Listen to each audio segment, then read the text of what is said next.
I'm going to speak extemporaneously. I don't have prepared notes, but let me make a couple of observations here.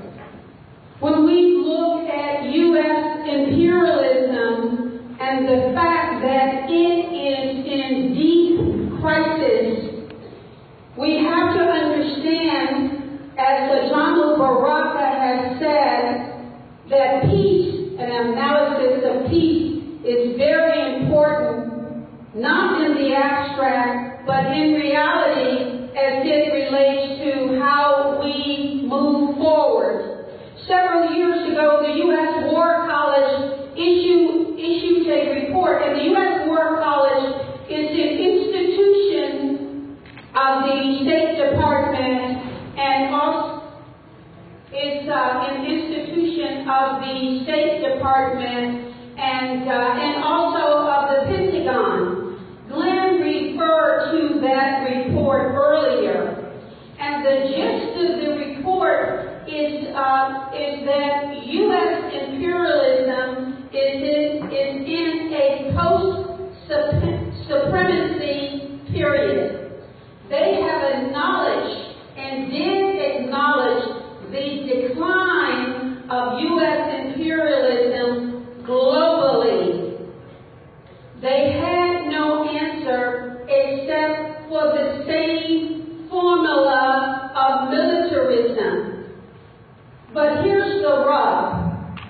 Although the U.S. has spent, and I believe it's close to $5 trillion so far, this worthless paper money is not real in the global financial scheme. They can't keep it up because it is worthless, and also because the U.S. is off the gold standard. While the emerging alliances of countries globally are coming together to form an alternative to the U.S. dollar on the global stage. Whether it is Europe, the BRICS nations, Brazil, India, China, South Africa, Russia, they are looking to break the stranglehold of the U.S. dollar over the global economy. So I say, and some have asked, how can you say these are the worst of times and also the best of times? And it's the best of times because of the decline and chaos of U.S. imperialism, and out of that chaos emerges new formations, emerges new movements. We're seeing it here, the Black Alliance for Peace. We're seeing it here domestically. Black is back. And no longer are these groups isolated because people are waking up. They have risen from the comatose stupor of Barack Obama, who still has his sway of influence over our people, in particular working class people, because of his dubious legacy that they want to promote for history and prosperity.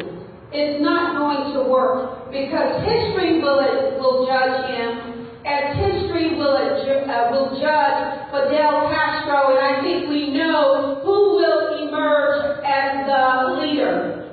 Let me just say something about Barack Obama. He is dangerous out of office as he was in office. He has a leadership initiative that he has started in Africa. And it coincides with AFRICON because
war movement. What they don't talk about, because they are intrinsically linked to that of the Democratic Party, is that they don't talk about the cost of war. Now, I mean, that's an easy one, isn't it? Or even the death. In so many ways, because we know when the troops come back, half of them, or a significant number, are committing suicide. Yeah. But we don't have to go there, because we know what is happening here in terms of the blowback of war. And just let me say one other thing about Donald Trump. It would be a mistake, in my humble opinion, to see Donald Trump as the sole evil axis of evil here. He has the deep state behind him. There is a political apparatus operating behind Donald Trump. So the hysteria and the scaremongering about Donald Trump, the man, allows us not to see the deep state that operates, that is in charge of U.S. imperialism. These white men, as it has been from the very beginning, are still in control, and they will go down, as Glenn said, to the last. But that is no reason for us to lament or to be fearful, because their days are numbered. And what we have to recognize and understand, not only our strength and that of our allies in the South, in Mexico, and globally, is that united, as the song said, we are one. And if we do not recognize the power of that oneness, then surely we will be defeated. U.S. imperialism is on its last leg. They can hold on. I mean, after all, did the Romans held on? But it didn't prevent the collapse of the Roman Empire, did it? It did not.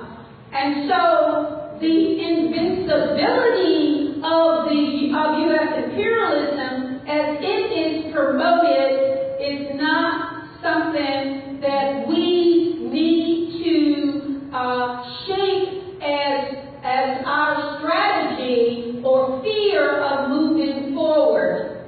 Their decline is coming, surely. Barack Obama, Oprah, and all of them talking about Abrams' victory in Georgia. It's all the same. These Democratic politicians will never and have never delivered liberation for any of us, because as we say here every year at the conference, self-determination is the highest expression of democracy.